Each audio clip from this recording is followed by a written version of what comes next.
Oke, selamat siang, Pak Amin dan teman-teman sekalian. Pada kesempatan kali ini kami akan, mempresentasikan, chapter 1 yaitu Auditing and Internal Control. Next. Untuk anggotanya di sini ada saya sendiri Krisna, terus ada Hafiz, ada Angel, ada Toro, dan ada Sabrina. Next. Nah, untuk daftar isi di sini, terbagi 2. Yang pertama nanti ada overview singkat, materi chapter 1 dan nanti, bakal ada pembahasan problem, 5 dan problem 8. Next. Oke, yang pertama yaitu, overview of auditing. Jadi umumnya, auditing itu terbagi menjadi 3, yaitu internal, eksternal, sama fraud.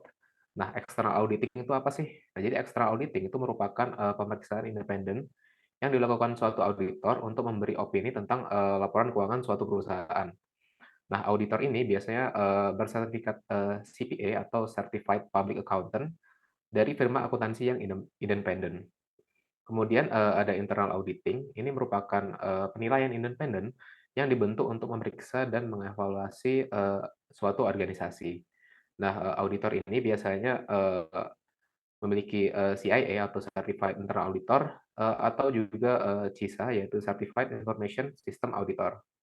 Kemudian yang ketiga ada fraud auditing, yang mana tugasnya itu untuk menyelidiki anomali-anomali dan mengumpulkan bukti penipuan yang mengarah pada tindakan hukum. Nah, auditor ini biasanya, bersertifikasi, CFE atau Certified Fraud Examiner dari, Association Certified Fraud Examiners. Next. Kemudian ada the role of the audit committee. Jadi biasanya, dewan direksi perusahaan publik itu membentuk yang namanya komite audit. Nah, komite audit ini, terdiri dari 3 anggota yang independen. Independen di sini artiannya, dia itu tidak ada hubungannya dengan manajemen. Nah, dari 3 anggota ini, itu, minimal salah satunya itu, memiliki ahli di bidang finance atau keuangan. Nah, tugas komite audit ini apa sih? Nah, tugasnya yaitu, sebagai pengawas independen, terhadap auditor internal dan, sebagai penghubung dengan, auditor eksternal. Next. Kemudian di sini ada financial, audit components. Jadi di sini ada, auditing standards yaitu GAAP, General Accepted, Accounting Principle. Nah, GAAP ini merupakan, aturan, atau pedoman umum yang digunakan akuntan publik yang bersertifikat, dalam melaksanakan pemeriksaan laporan keuangan klien. Nah, GAAP ini terbagi menjadi 3, yaitu General Standards, Standards, Standard of Field of Work, dan Reporting Standard. Kemudian di sini ada Management Assertion, yaitu, pernyataan manajemen yang terkandung, dalam laporan keuangan. Nah, asersi ini terbagi menjadi 5, yaitu yang pertama ada existence atau occurrence, yaitu memastikan semua aset dan transaksi itu ada dan terjadi. Kemudian ada completeness yang menyatakan bahwa aset, ekuitas, atau transaksi penting itu tidak ada yang terlewat dari laporan keuangan. Kemudian ada right and obligation, yaitu memastikan aset yang tercantum di neraca itu dimiliki oleh entitas dan kewajiban yang dilaporkan adalah tanggung jawab entitas tersebut. Kemudian ada valuation and allocation, dan yang terakhir ada presentation and disclosure yang merupakan komponen-komponen yang dideskripsikan dan diungkapkan secara wajar. Next. Kemudian di sini ada obtaining evidence. Nah, evidence ini merupakan bukti untuk mendukung pernyataan manajemen sebelumnya tadi. Nah, evidence ini biasanya terbagi menjadi 2, yaitu yang pertama ada TOC atau test of control, yang merupakan pengujian terhadap sistem pengendalian internal. Kemudian ada substantive test, yaitu pengujian terhadap saldo akun laporan keuangan. Kemudian di sini ada materiality, yaitu bisa dibilang sebagai risiko audit. Jadi materiality itu merupakan, tingkat kesalahan atau kekurangan yang dianggap, cukup signifikan, dalam memengaruhi keputusan yang diambil oleh pengguna laporan keuangan. Kemudian, di bawah sendiri itu ada communicating result. Jadi auditor, TI itu biasanya, jika dia menemukan suatu, hasil itu akan dikomunikasikan kepada auditor eksternal atau internal. Nah, kemudian, auditor eksternal atau internal yang independen, itu menyampaikan hasilnya kepada pihak penting, yaitu dewan direksi komite audit atau para pemegang saham. Next.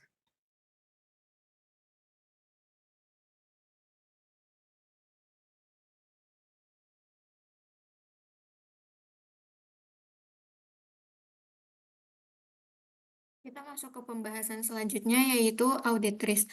Jadi risiko audit ini merupakan kemungkinan bahwa auditor akan memberikan unqualified opinion atas laporan keuangan yang pada kenyataannya salah saji material, di mana salah saji material ini dapat disebabkan oleh error atau penyimpangan yang dilakukan secara sengaja. Tujuan auditor adalah untuk mencapai acceptable audit risk, di mana risiko audit yang dapat diterima tersebut diperkirakan berdasarkan tiga komponen audit risk model yang terdiri dari inherent risk, control risk, dan juga detection risk. Yang pertama yaitu inherent risk. Inherent risk ini yaitu risiko bawaan terkait karakteristik unik dari bisnis atau industri klien. Adapun control risk yaitu kemungkinan bahwa struktur pengendalian memiliki kelemahan untuk mencegah atau mendeteksi kesalahan, dan yang terakhir yaitu detection risk, yaitu risiko yang bersedia diambil oleh auditor terkait kesalahan yang tidak terdeteksi atau dicegah oleh struktur pengendalian. Nah, auditor keuangan menggunakan ketiga komponen risiko audit ini dalam suatu model untuk menentukan ruang lingkup, sifat, dan waktu pengujian substantif. Next.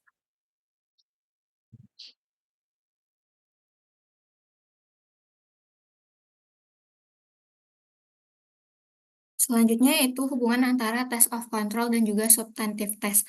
Jadi test of control dan substantive test ini merupakan teknik yang digunakan untuk mengurangi risiko audit ke tingkat yang dapat diterima, di mana apabila terdapat struktur pengendalian internal yang kuat sebagaimana ditentukan melalui test of control, maka akan semakin rendah control risk dan semakin sedikit pengujian substantif yang harus dilakukan. Nah, hal ini disebabkan oleh berkurangnya kemungkinan adanya kesalahan ketika terdapat pengendalian yang kuat. Dengan demikian, apabila terdapat pengendalian yang efektif, maka hal ini akan membatasi uji substantif yang harus dilakukan oleh seorang auditor. Sedangkan apabila terdapat pengendalian yang lemah, maka hal ini dapat menyebabkan lebih banyak uji substantif yang diperlukan untuk mencari adanya salah saji. Next. Kita masuk ke pembahasan selanjutnya yaitu the OT audit. Jadi audit teknologi informasi ini berfokus pada aspek-aspek berbasis komputer dari sistem informasi organisasi dan sistem modern yang menggunakan teknologi tingkat tinggi. Nah, terdapat tiga tahap konseptual dalam audit yaitu audit planning, di mana tahap ini merupakan tahap pertama untuk memperoleh pemahaman yang menyeluruh terkait bisnis klien sehingga nantinya auditor dapat menentukan sifat dan luas pengujian yang akan dilakukan. Yang kedua yaitu test of control, di mana test of control ini bertujuan untuk menentukan apakah pengendalian internal yang memadai telah tersedia dan berfungsi dengan baik. Nah, pada tahap ini, auditor nantinya akan melakukan berbagai pengujian pengendalian yang dapat mencakup teknik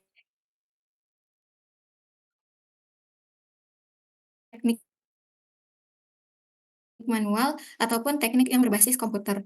Nantinya pada akhir tahap akan tingkat risiko pengendalian.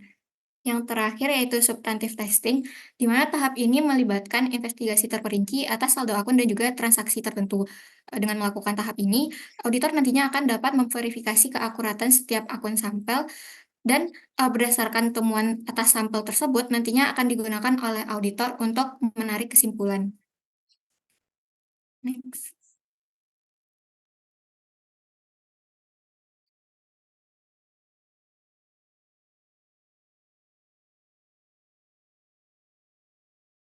Selanjutnya yaitu internal control. Jadi internal control ini merupakan praktik, kebijakan, dan prosedur yang bertujuan untuk empat hal yaitu untuk melindungi aset perusahaan, memastikan keakuratan dan keandalan catatan dan informasi akuntansi, meningkatkan efisiensi dalam operasi perusahaan, dan juga mengukur kepatuhan terhadap kebijakan dan prosedur yang ditetapkan oleh manajemen.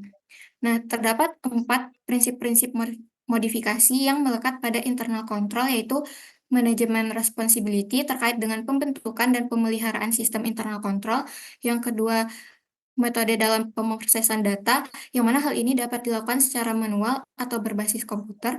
Yang ketiga yaitu limitation, terkait dengan kemungkinan kesalahan, penyimpangan, manajemen override, dan juga perubahan kondisi.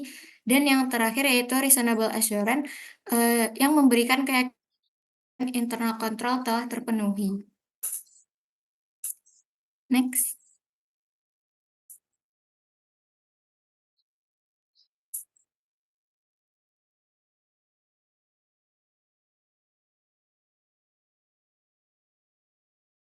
Selanjutnya ada PDC model seperti yang dapat dilihat di gambar, di mana PDC model ini merupakan model pengendalian internal yang terdiri dari 3 level kontrol, yaitu preventif, detektif, dan juga preventif kontrol, di mana kontrol ini merupakan garis pertahanan pertama dalam struktur pengendalian. Eh, Kontrol ini dirancang untuk mengurangi frekuensi terjadinya peristiwa yang tidak diinginkan. Yang kedua yaitu detektif kontrol, yang merupakan perangkat, teknik, dan prosedur yang dirancang untuk mengidentifikasi kejadian yang tidak diinginkan, serta luput dari kontrol preventif. Dan yang terakhir yaitu ada korektif.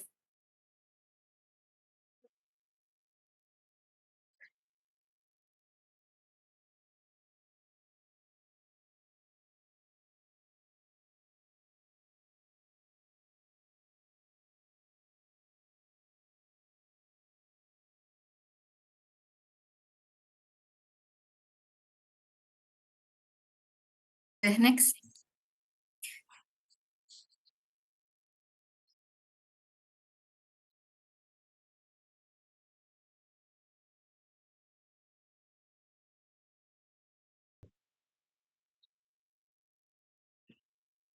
Selanjutnya yaitu COSO Internal Control Framework yang terdiri dari 5 komponen yaitu Control Environment, Risk Assessment, Information and Communication, Monitoring, dan juga Control Activities. Yang pertama yaitu Control Environment, di mana komponen ini berfungsi sebagai fondasi dari keempat komponen pengendalian lainnya. Eh, Adapun elemen-elemen penting dalam kontrol environment ini seperti integritas dan nilai-nilai etika, struktur organisasi, partisipasi dewan direksi, dan lain sebagainya. Yang kedua yaitu ada risk assessment, di mana hal ini merupakan komponen penilaian risiko yang dilakukan untuk mengidentifikasi, menganalisis, dan mengelola risiko yang relevan dengan pelaporan keuangan. Yang ketiga yaitu komponen information and communication, yang merupakan sistem yang digunakan untuk mengidentifikasi, menganalisis, mengklasifikasikan, dan juga mengkomunikasikan informasi untuk kesesuaian tanggung jawab. Yang keempat ada komponen monitoring, di mana komponen ini dilakukan untuk menilai kualitas desain dan operasi dari internal control. Kemudian yang terakhir yaitu komponen control activities, yang merupakan kebijakan dan prosedur yang digunakan untuk memastikan bahwa tindakan yang tepat diambil untuk menangani risiko-risiko yang telah diidentifikasi. Untuk control activities ini terdiri dari 2 kategori, yaitu physical control dan juga information technology. Untuk physical control sendiri terdiri dari transaction authorization, segregation of data, supervision atau pengawasan,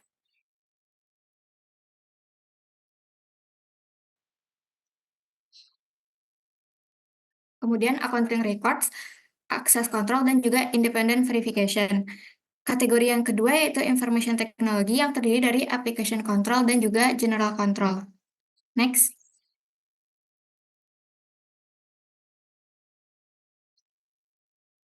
Pembahasan terakhir yaitu terkait audit implication of Sarbanes-Oxley Act. Jadi terdapat beberapa dampak dari adanya Sarbanes-Oxley Act ini, yaitu auditor wajib menilai dan memberikan pendapat terpisah mengenai kualitas internal kontrol terkait pendapat tentang kewajaran laporan keuangan.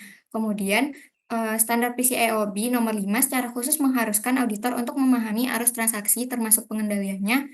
Dan yang terakhir, menempatkan tanggung jawab pada auditor untuk mendeteksi aktivitas kecurangan dan menekankan pentingnya pengendalian yang dirancang untuk mencegah atau mendeteksi kecurangan yang dapat menyebabkan salah saji material. Selanjutnya akan dijelaskan teman saya.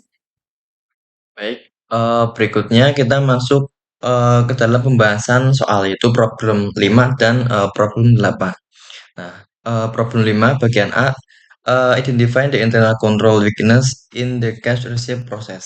Nah, jadi terdapat 4 jenis kelemahan dari pengendalian internal. Nah, yang pertama yaitu bahwa petugas ER atau ER clerk ini menerima cek dan remittance advice dari mailroom supervisor. Nah, kelemahan pertama ini terletak pada petugas ER yang menerima cek dan remittance advice langsung dari mailroom supervisor. Hal ini dapat memberikan petugas ER berupa akses langsung ke cek pelanggan sebelum dokumen tersebut dicatat dalam sistem.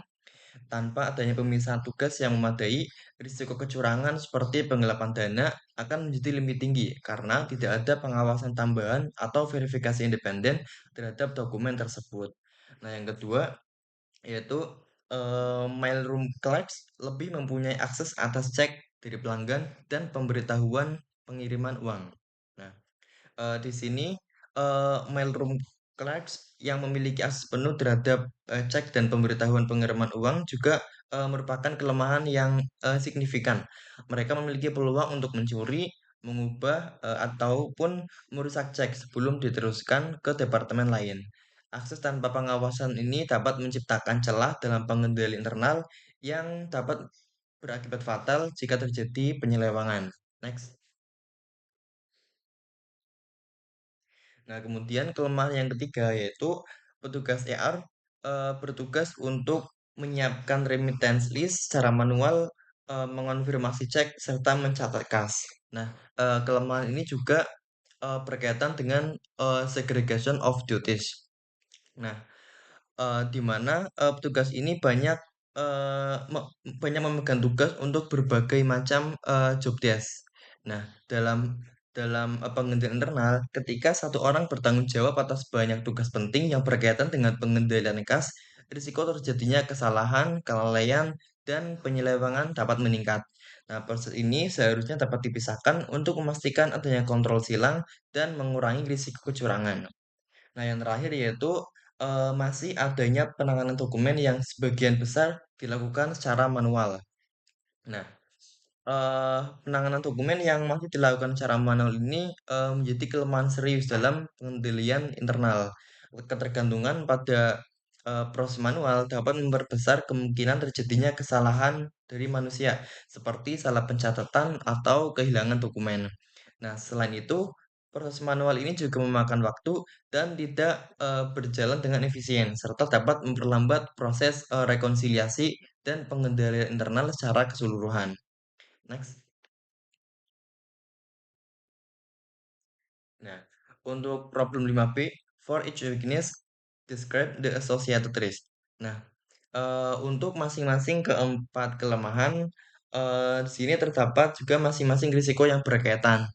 Untuk kelemahan yang pertama yaitu bahwa, petugas ER ini juga bertugas untuk menyiapkan remittance list secara manual, mengonfirmasi cek serta mencatat kas ini, risikonya yaitu bahwa, ketika satu orang ini, bertanggung jawab atas, berbagai macam tugas yang berhubungan dengan kas, termasuk juga, pencatatan kas, dan pengasihan cek, terdapat risiko terjadinya kesalahan ataupun manipulasi dalam pencatatan penerimaan kas, yang nantinya dapat, merugikan perusahaan.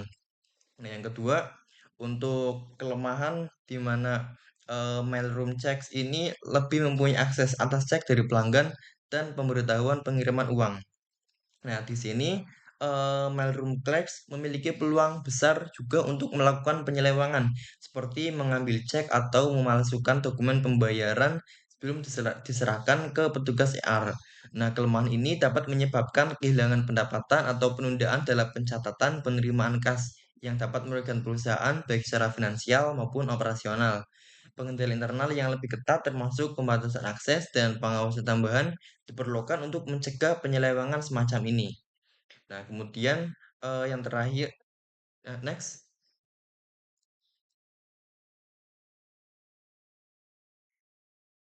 Nah, kemudian untuk, risiko dari kelemahan yang ketiga, di mana, petugas ER ini menerima cek dan remittance advice dari mail supervisor, yaitu, bahwa dengan petugas ER yang menerima cek langsung, terdapat risiko bahwa petugas ini dapat melakukan manipulasi atau penggelapan kas karena kurangnya pemisahan tugas antara penerimaan dan pencatatan kas. Nah, tanpa adanya pengawasan atau verifikasi dari pihak lain, maka peluang untuk melakukan kecurangan itu dapat meningkat. Nah, maka dari itu, memisahkan tugas antara penerimaan dan pencatatan kas sangat penting untuk memastikan integritas proses penerimaan kas. Nah, kemudian untuk risiko yang terakhir yaitu berkaitan dengan kelemahan berupa penanganan dokumen yang, sebagian besar masih dilakukan secara manual.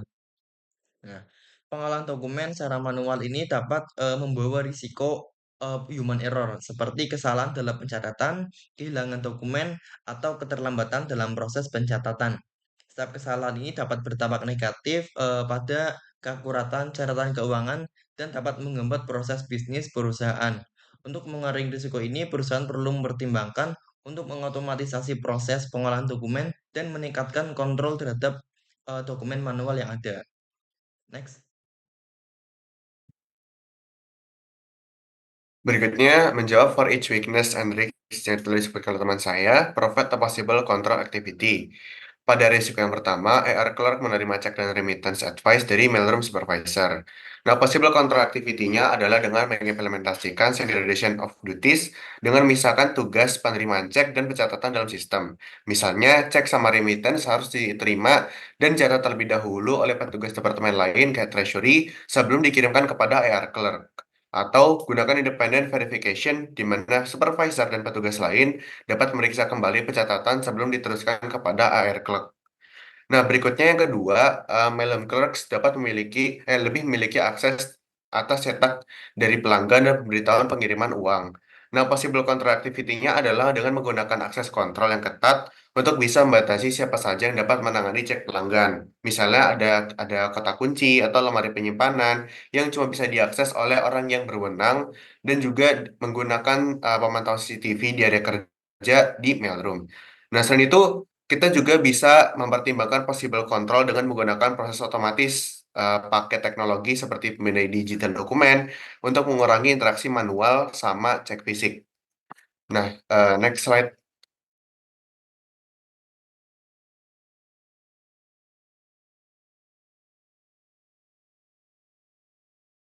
Nah, berikutnya AR Clerk bertanggung jawab untuk menyiapkan remittance list secara manual. Nah, possible control-nya itu hampir sama kayak tadi, di mana kita bisa mengimplementasikan segregation of duties dengan bagi-bagi tugas ini ke beberapa individu atau departemen untuk mengurangi risiko adanya penyelewengan. Nah, terus kita juga bisa menggunakan possible control dengan IT application control seperti pengecekan otomatis, batch balancing routines, dan limit checks untuk memastikan data yang dimasukkan itu akurat dan valid sebelum disetujui dan diteruskan. Dan risiko yang terakhir adalah penanganan dokumen yang sebagian besar masih manual.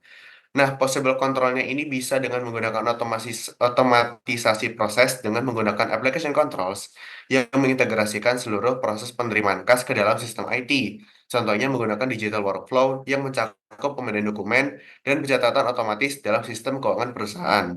Nah, selain itu kita juga bisa melakukan independent verification secara berkala terhadap pencatatan dan transaksi untuk memastikan integritas data. Nah, berikutnya. Nah, sekarang kita masuk ke program 8. Di sini kami sudah membuat ilustrasi flowchart terhadap prosedur yang dari case tersebut. Nah, pertama-tama kita bisa menggunakan prosesnya itu adalah dengan merecord kedatangan employee tersebut. Nah, di sini kita menggunakan time card sebagai dokumen untuk menjadi bukti sehingga bisa diteruskan kepada proses selanjutnya. Kemudian pada proses selanjutnya, Demko sebagai supervisor akan mereview dan eh, dan menandatangani time card tersebut. Nah, ini merupakan proses di mana supervisor itu melakukan otorisasi terhadap apa yang telah terjadi di lapangan berdasarkan bukti sebuah time cards. Kemudian berikutnya adalah sign time cards yang kemudian akan diproses oleh payroll departemen untuk pada akhirnya akan mendapatkan gaji yang akan didistribusikan oleh Demko sebagai supervisor.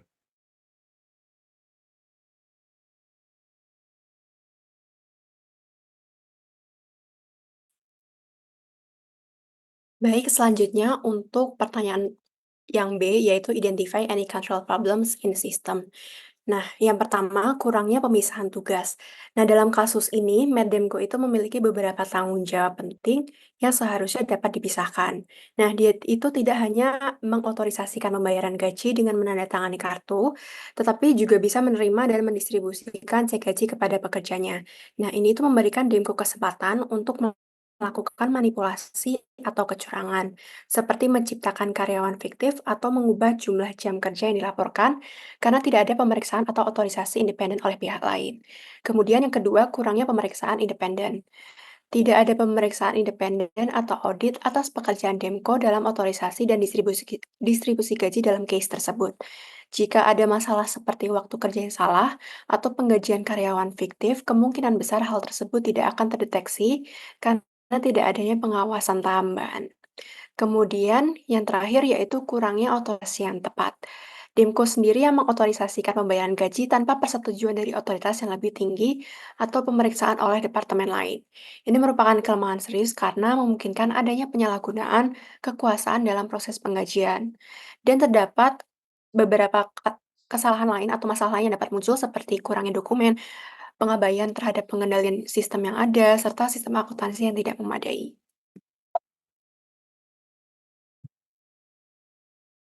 Kemudian untuk pertanyaan terakhir, what sort of fraud are possible in this system? Jadi berdasarkan fraud tree menurut Association of Certified Fraud Examiners atau ACFE, terdapat beberapa macam fraud yang dapat diklasifikasikan.